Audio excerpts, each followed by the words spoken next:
On a confié Jésus à la garde de la soldatesque, de la valetaille, en attendant le jour. On leur a abandonné cet homme qui, entre leurs mains, que les chefs de leur peuple considèrent comme un impie. Ils s'en amusent. Triste jeu. Ce sont des heures affreuses, abjectes, des heures d'outrage. On bande les yeux de Jésus et on le frappe avec de gros rires. Mais si, toi qui devines tout, dis-nous qui donc t'a donné ce soufflet. On joue à lui cracher au visage tout ce que la brutalité bestiale de la foule peut imaginer. Jésus le subira. Mais, immobile, silencieux, lui, il prie au fond de son âme, offrant ses outrages, ses injures, ses souffrances, comme une réparation pour les péchés d'orgueil que commettent les hommes, suppliant Dieu de pardonner. Le jour, peu à peu, se lève. Caïphe, durant la nuit, a envoyé prévenir les membres du Sanhédrin.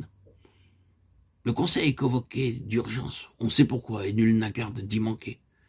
Et tandis que l'aube pointe délicatement sur les collines, on emmène Jésus jusqu'à la salle voisine du temple, où le Sanhédrin va juger Jésus. Jésus, déjà épuisé par cette nuit d'insomnie, la face couverte de crachats.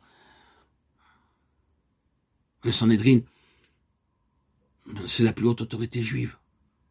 L'assemblée des 70 créée par Moïse. À la fois le gouvernement et le tribunal suprême de la communauté. C'est devant lui que devaient comparaître tous ceux qu'on accusait d'avoir violé la loi sainte. Et dans les textes sacrés, de nombreux règlements assuraient la défense de l'accusé, garantissant qu'il serait jugé selon la vraie justice. Mais pour Jésus, aucune des formes légales n'est observée. Déjà d'avance, vous vous en souvenez, dans les réunions nocturnes, on avait décidé qu'il mourrait. Cette comparution devant le Sanhédrin, quel sens a-t-elle? Aucun. Une sorte de farce juridique.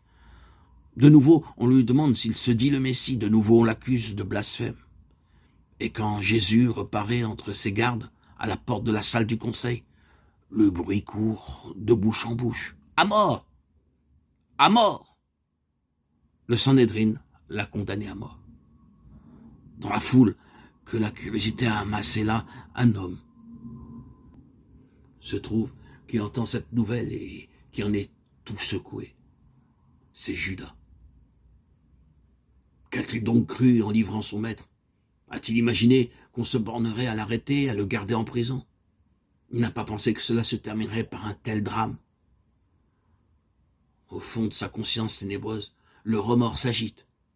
Il n'a pas voulu cela, il n'a pas voulu. Il prend les 30 pièces d'argent, va les jeter devant les prêtres et les magistrats en criant « J'ai péché en livrant un innocent. » Trop tard. Que nous importe? Cela te regarde. Il est seul, le misérable, méprisé de ceux-là même qui se sont servis de lui, seul avec le souvenir brûlant de sa faute. Et cependant, même en ce moment, il pourrait être sauvé s'il s'agenouillait en implorant la miséricorde divine, s'il s'arrangeait pour apercevoir Jésus lui crier « Pardon! Pardon, Seigneur !» Le maître, qui a toujours eu pitié des pires fautes humaines, prendrait pitié de lui. Mais non, le démon est maître absolu de cette âme. Il ne veut pas qu'il se répande. Et Judas s'enfuit hors de la ville. Dans quelques endroits déserts, il avise un arbre sec, sinistre. Il y accroche une corde. Et son corps, un instant après, s'y balance. Objet d'horreur que déjà guettent les corbeaux.